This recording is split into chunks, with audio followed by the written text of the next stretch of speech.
topic, as the House of DICT Hostel Warden, we would make co-ed hostels compulsory, and I come here as the Prime Minister of the proposition.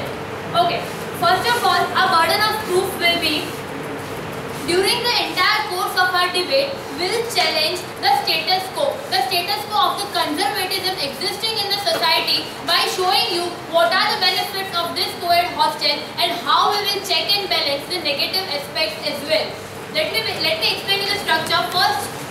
First of all, let's talk about the present taboo. Whenever the thing comes of a co-ed hostel, what is the first thing coming in our mind? A boy and girl living together. Something will happen which is not accepted in the society. What? They will have a living relationship. They will have sex. They will do this. They will do that. That is the first taboo which will come in our mind. Which will be the due to which we won't like this thing. Now, what we are challenging is this taboo. How? First of all, it's 4 plus 1, right? Yeah. Okay. First of all, what are the positive aspects of a co-ed hostel? First of all, let me present my model. As a House of DICT Warden, after implementing a compulsory co-ed hostel thing, what we will do is we will have a CCTV camera with 24-hour surveillance. We will have a guard, a lady guard as well as a male guard who will keep a check. We are allowing co-ed hostels. We are not allowing live-in relationships. We are not allowing a boy and a girl to live together in a room. And a constant check will be kept over this. A constant check will be kept that a boy and girl doesn't stay together in a room. And these are the 3 things we'll impose as a model of this new rule. Okay, now what are the positive aspects? Rejected. What are the positive aspects? Okay. When you get into the college, you are mature enough as in, now you are, after being an engineer, you are going to move out in the corporate world. In the corporate world, you are going to deal with a person who may be a male, who may be a female. You need to know the code of conduct. You need to know the way of learning. You need to know how to behave in a society or in a place where you are with the person of the opposite sex. When this thing is very clear, when you are living together, just imagine the situation. A hostel, where there is one wing where the boys are living, there is one wing where the girls are living. A girl will think twice before doing something which may not look good in front of a boy. And a boy, you just imagine the scenario, what happens at night in the boys' hostel. You shout like anything, and what you speak, there are bad words going here and there and everything. So the atmosphere of boys' hostel at night is over here. Girls' hostel is here. What we do is just chatter in the room. We watch movies, we watch this thing. But what we want to do by implementing a co-ed hostel is bringing the environment over here. Together, we want to do this. We want you to learn a code of conduct, how to live in a society or how to live in a place where you have to live along with the person of opposite sex, along with them. So these are constructive and a positive effects. First, we want to make you mature enough to behave in a society where 2 sexes are living together. Second, this is a give and take relationship. How? You will learn something from a girl will learn something from a boy, a way of living, some new thing. And the second thing, a boy will learn something from the girl. So it is a clear give and take thing. A girl will know how to behave, her behavior will improve or will change. I am not telling you, it will change in some manner, okay? And the third thing, so this is mutual give and take relationship. And the third important thing, if we talk about the academic skill, doesn't it happen when you come here, what you have group projects, number of group projects. What happens? Are you sure that you will get a group project where a group consists either only girls or only boys? What if you want to work? See, you are always together either in RCs or in cafeteria or anywhere in the campus. Then what is the problem in staying together in one hostel with constant checks and balances, with constant surveillance, and even when you are provided this facility, you are given this benefit of working together at night as well. That doesn't mean we will allow you to live together in a room at night as well. We are allowing you to work in groups.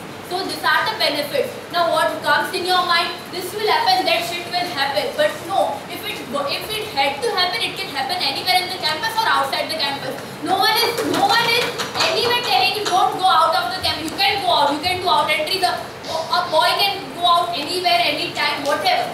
So whatever is going to happen can happen, but this is the only way by which we are, see here, positive aspect, all the positive advantages has outnumbered the disadvantages. In fact, there are no disadvantages. We have checked and balanced each and every disadvantages.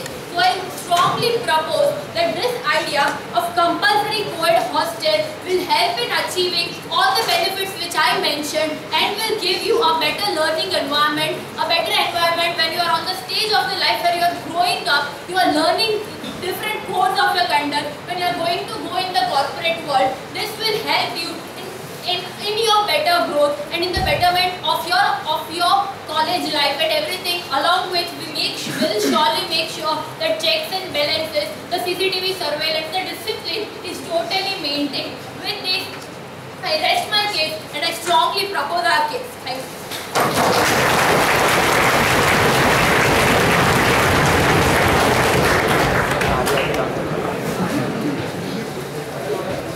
With the permission of the chair, I'd like to begin. With the permission of the chair, so let's start with what the current system deals with. Okay, the main difference between institutions in the West and our institutions today is that they treat college students as young adults. They give them an option of choice, a sense of responsibility that is missing from our institutions. They believe that 3 years down the line, when we work in corporates and we live in our own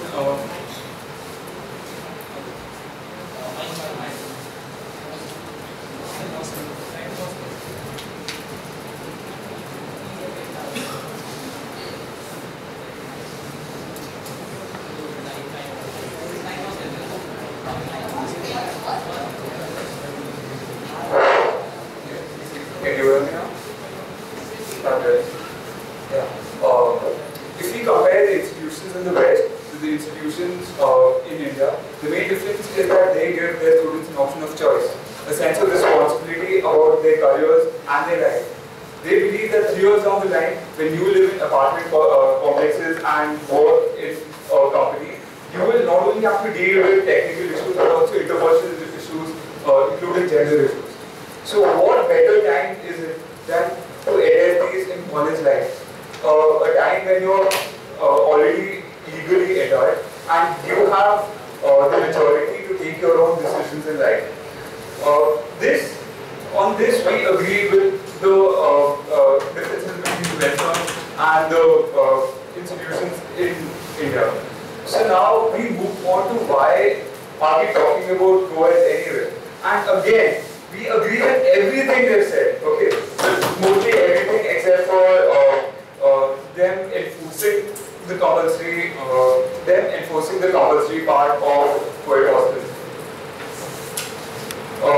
We believe that co-ed hostels can lead to a better development environment both for the college and the student.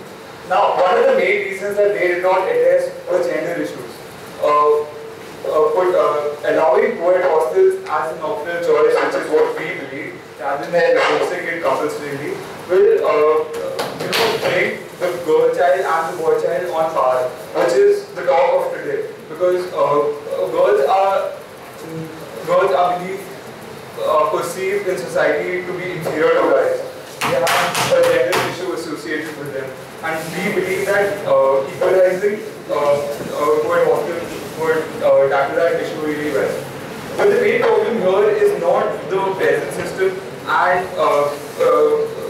talking about co-ed hostels as such. It's mainly, can it be enforced? Because let's face it, at the end of the day, the house is the hostel wardens of the ICT, and we operate in a certain social context that is available to us. Now, the important thing here becomes parental consent. Because if you're aware, the ICT has a 50% Gujarati reservation. So, where people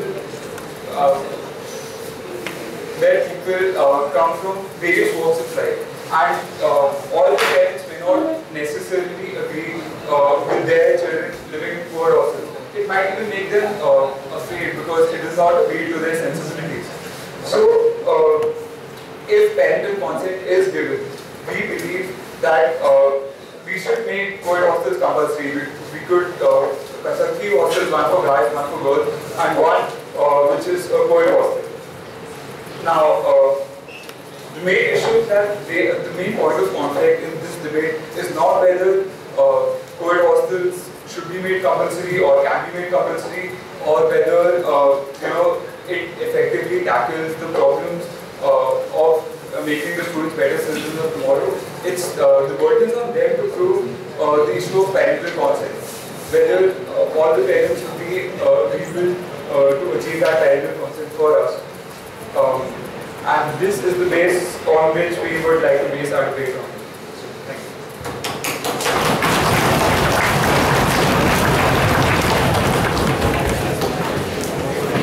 The speaker spoke for 4 minutes, 2 seconds. I'd like to invite the Deputy Prime Minister, and I'd like to invite both the sides. I'd like to remind both the sides that TOIs are an option available to you. You can ask the speaker at any time, except for the first and last one. Please remember this.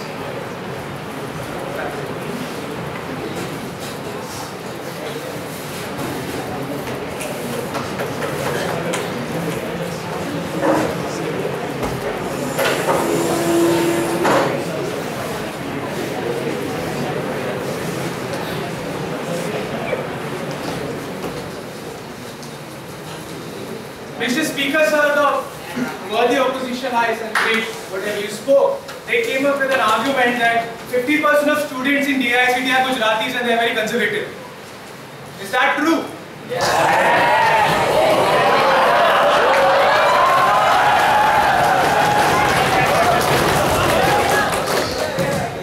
And do we appreciate that? Mr. Speaker, sir, this is exactly the issue that we are facing today. Somewhere down the line, we don't realize the gravity of the problem until unless we face it. The issue why India has so many rapes, the issue why in India so many women are assaulted, so much of sexual violence takes place, is because we see at the women, at our women folk, from a different angle. The perspective is different. It's a patriarchal society, Mr. Speaker, sir. And that is exactly what we need to change. The conservatism, it's not helping us. Our culture, our traditions that we keep speaking and posting about, are they stopping the rapes? Are they stopping a 6-year-old girl child being raped by her own teacher? This is a question that we have to understand, Mr. Speaker, sir. And it's not a thing to chest beat and say that I like conservatism. Because this can also happen with your mother and with your sister. On that point, sir, shut up. Mr. Speaker, sir. When they come up and say, Mr. Speaker, sir, when the opposition comes up and say that parental concern is required, what is the very basis of parental concern? The very basis of parental concern is that they want the security of their child, whether it's boy, whether it's girl. On that point, sir. Point of clarification. Point of clarification.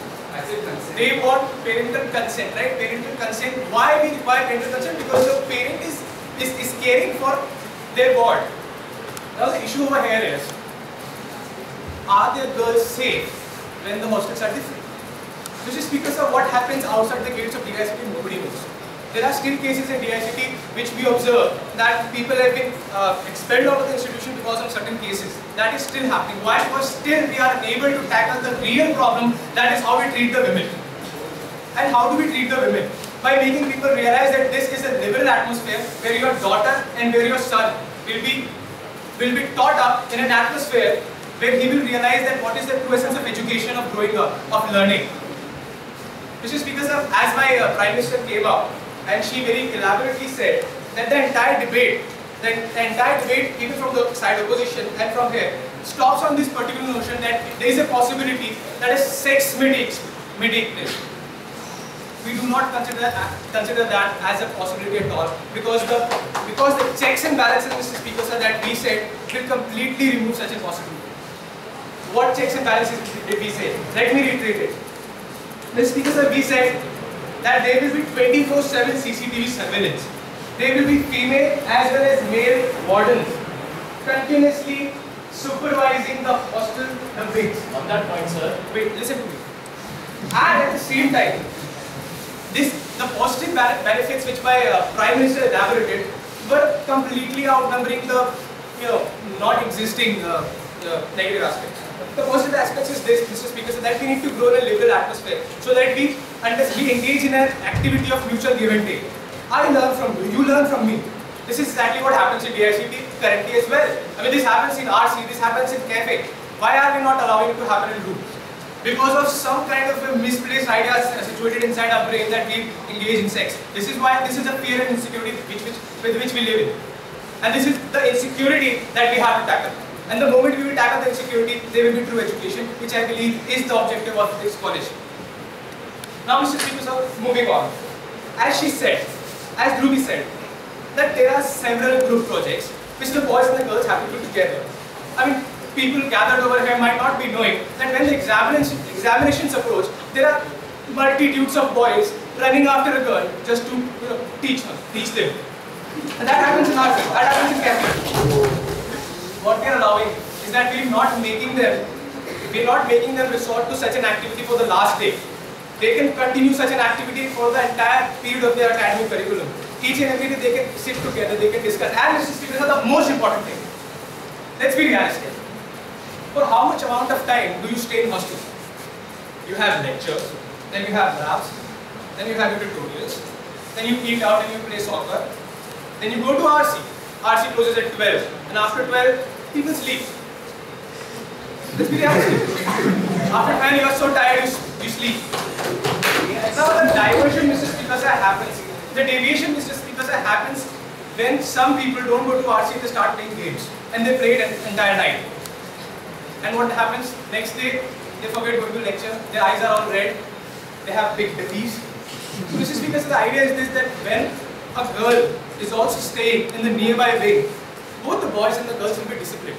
You know that you have a responsibility that a girl is also staying in the nearby wing. You have to maintain certain decency. That is what's going to happen. At the same time, finally again bringing the debate down to the one major important point. In fact, two, because one has also been accidentally raised by them. One was this, that there is a possibility of sex which we completely removed because we are not as pivot as them. Because they only think about sexual activities and sexual and what not. And secondly, parental concern. Parental concern, Mr. Speaker, one, people have to be taught, even the parents. And we're not telling them that they will stay in same rooms. It's different ways. And Mr. Speaker, at the end I would just like to conclude like this. We are mature people, aren't we? We are mature people. After all, we are above 18 and it's biological maturation, not right.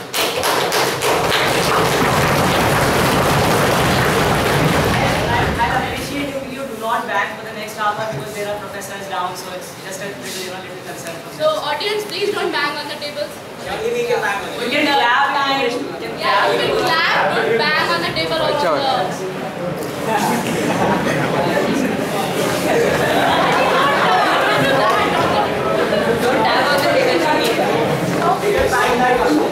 I'd like to remind the speakers that since people are asking POIs, you can accept the POIs if that's point out that since the opposition was too afraid to take POIs, we gladly accept them with the prior permission of the chair. So, the proposition is acting like overly hormonal teenagers. And we have not heard a single word we've said. So we've come here and clarified to the whole audience what we said, right? First of all, they point out how much time do they spend in the hostels. Quite a lot. But even if what you're saying is true, they're together the whole time. That was their argument. They're together the whole time, so why not have co-ed hostels? First of all, we have accepted everything they said. We are gladly accepting co-ed hostels. I will repeat this 1,000 times. We are glad that there should be. We are saying there should be co-ed hostels. We are just saying no compulsion on them. And I'll explain why. First of all, a few rebuttals. How much time do we spend together? A lot. So at the end of the day, some people will want to be with themselves. Some people would want to yell and abuse each other without the compulsion of having a girl around or having a guy around for that matter. So I would want my privacy. I'm having enough time together already. Secondly, the whole atmosphere, that is such a sexist comment. What they are saying is that since there will be a girl around, we will not abuse what? They are basically gender stereotyping here, right? They are saying that girls don't abuse, they put the guys on the right track. I can guarantee that girls will be Please stop banging. So after their gender stereotyping,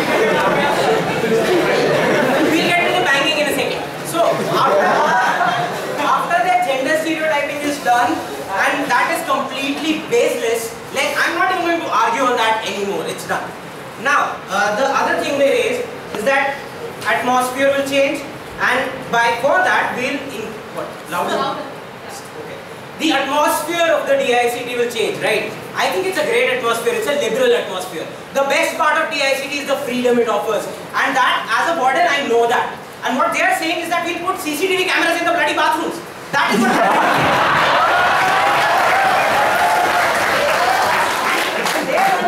our freedom. I tell the great audience, I tell the jury, they want to curb our freedom. They are saying we'll allow you one freedom of having girls around and guys around you, and then we'll take away that freedom by watching you all bloody day. As if it's not enough that we are having those small cameras around because of the anti-ragging committee thing. Right, so now that said, alright, no live-in relationships. Never mind. Alright, so now, why we are saying co-ed hostels are good? We are saying they're great, right? First of all, it's such a blatantly idiotic idea to think that sex will happen. We agree with that. Because bhai behan bhi ho sakte hain, because there will be brothers and sisters, and we are talking of masters here, guys. We also live there. We might even have a wife. There is a very big possibility that somebody would like to do MTech or PhD together. So let them live together. We're not saying no. We are not putting moral policing like they are. They are putting up a moral policing. They are saying that since we want to change the society, we'll restrict our students. We'll teach the parents a lesson. That is what they are claiming. What we are claiming is that we'll give them an option. We'll not make it a compulsion, because there will be parents and there will be students as well. I don't know how many of you girls, since they asked the audience a question, how many girls will be comfortable living in a guy's hostel? I dare say not many. I dare say not many. Yes. Do you consider a guy? Do you consider it still a guy's hostel when we are saying that it would be made compulsory for both? It would be made compulsory. Thank you for that point, sir. I'll clarify on that since they are refusing to understand.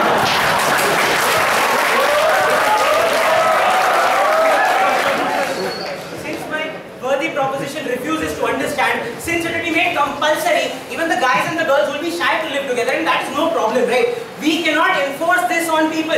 That is what we are claiming. We cannot enforce that you have to live with this person or not live with that person. Give them a bloody option. If I don't want to live with a girl, I want to abuse. Who are you to tell me not to? I want to play Counter-Strike all night. I don't want to attend lectures. I want to play games.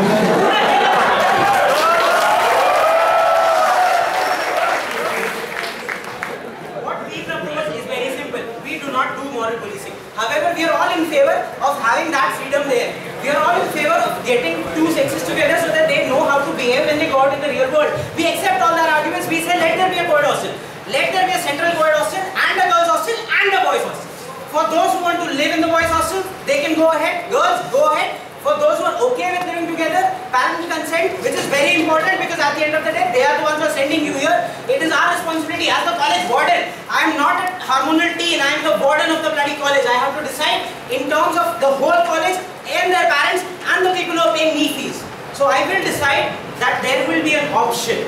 Now another link that I can draw here is, if we are saying compulsory hostels, parents will not give consent. We will restrict the sample space of the people that can come inside the college, because a lot of people will just go, no, you are not going there, because a lot of people from rural backgrounds have come here, as well as from educated classes. It is still a taboo. We have to accept that. We are not revolutionaries. We are a college. We are here to make money. We are here to give a good quality engineer a good life after 4 years or after whatever time he spends here, right? That in consideration, if we enforce this, a lot of students won't come here because their parents won't let them. If they don't come here, the quality of the engineers here will reduce, because a lot of good quality engineers will come down. The total sample space will reduce. The sample space will reduce, the quality will go down, the placements will go down. The placements go down, the next year batch goes down because they come here regarding placements. That keeps on repeating in a vicious cycle, and the college drops dead. There is no college. This is one thing.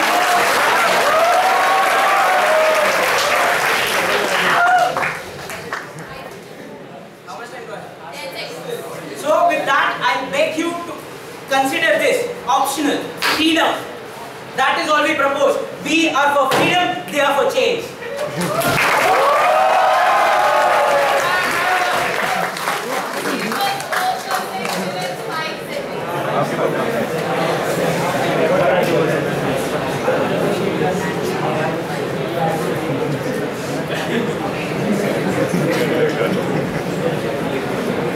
Thank you for the rhetorics ladies and gentlemen, but the debate is not won by rhetorics, and we are here to teach the opposition team this. Debate is won by reasoning, and they have failed to tackle, ladies and gentlemen, the adjudicators, they have failed to tackle the real issue which the side proposition has come up with. Debating is all about reasoning, ladies and gentlemen, and some class won't win you this debate. Now let me come to the crux of the debate. They have accepted that the benefits of a compulsory, they have accrued to this, that the benefits of this co-ed hostels is good. We accept that, they accept that, we accept that. Now let's move forward. This is for you, Shubham. Thank you. So, now we move forward with this, that whether it should be made compulsory or whether it should not be made compulsory. Now as a whip, my role is to just let you know that what exactly went on this debate and why we as the side proposition are much at a better stand. Now ladies and gentlemen, he came up and talked about that there are parental concerns, and if the parent agrees to one particular thing, then they are okay with the hostels. But we are saying that the parents are also not perfect, as my DPM pointed out right here. We need to change the society, and I'll come on all to the proposition's logic, or to the opposition's logic that how the college won't go down. I'll come upon that in my latter part of the speech. But let's first talk about conservatism, which my team had already talked about. Ladies and gentlemen, we are in a society where girls are naturally treated differently, and they also agree to this fact. Even if we are conservatism, ladies and gentlemen, as all the hands raised out a few minutes back, we need to change the society in general. We as a leading college, DAICT as a leading educational center has this right to change this entire mental capacity of how we perceive this. And compulsory co-ed education, compulsory co-ed hostels is one way to do that. Ladies and gentlemen, let us come back 20 years down, 20 years back in 1990s, 80s and 70s. At that time, if I were to come with an idea of co-ed education for that matter, how many of you, how many of the parents at that matter would have agreed to that? I guess a very less number. So let's concern this. Let's come out to this fact that the society is changing at a dramatic pace. The society in general needs to be evolved, and they fail to understand this point. Now let us come to Niam's propositions that the placements will go down, ladies and gentlemen, if the boys and girls are put together. I fail to understand how he puts out this assertion. Why? Because even in the placement process, ladies and gentlemen, this is the cohesive learning between the guys and the girls. The cohesive learning which goes around right from the morning 6 AM to the night 12 AM. Why can't we continue it into the later part of the night? Ladies and gentlemen, I fail to understand this point, that why the opposition is not getting it. Now, coming to the second point of checks and balances. We did propose that CCTVs would be installed in the the hostels first, and the mentality comes out here. They say it's a boys' hostel. We propose that it's a hostel when the guys and the girls are living together. This mentality needs to be changed, that it is a guys' hostel and the girls are coming to live here. And this is the thing which we are challenging on, and this is the crux of the problem, ladies and gentlemen. Now, coming to my latter part of the argument, that the masters are there. Okay, yes sir. Do you think you can actually enforce true level of checks and balances that will ensure that nothing like that will happen? Okay. Can you ensure that checks and balances that the rape in this country are not happening right now? No, right? So let me come to the main argument, that we are trying a step to move forward to change the actual problems of the society. The actual problem of the society can be changed by these inventive measures, by these measures which did look, possible back earlier. CCTV was not in the bathroom, ladies and gentlemen. Why are the opposition trying to, gather some clamps and be it? I fail to understand this point. CCTV would be put at the locations as they are now. It is just a check and balance measure to prevent certain sexual activities which might just happen anytime, anywhere. So that was my argument, right? So, again coming to the point of mutual give and take. We are not saying, now Niam pointed out one such error. Am I audible at the back?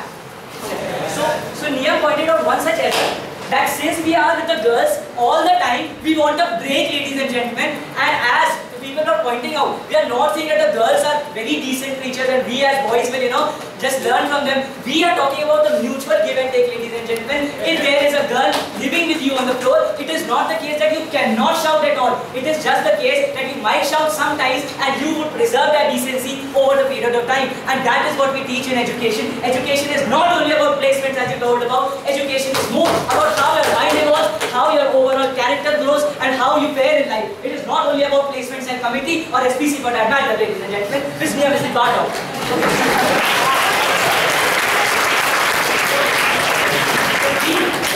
Since I believe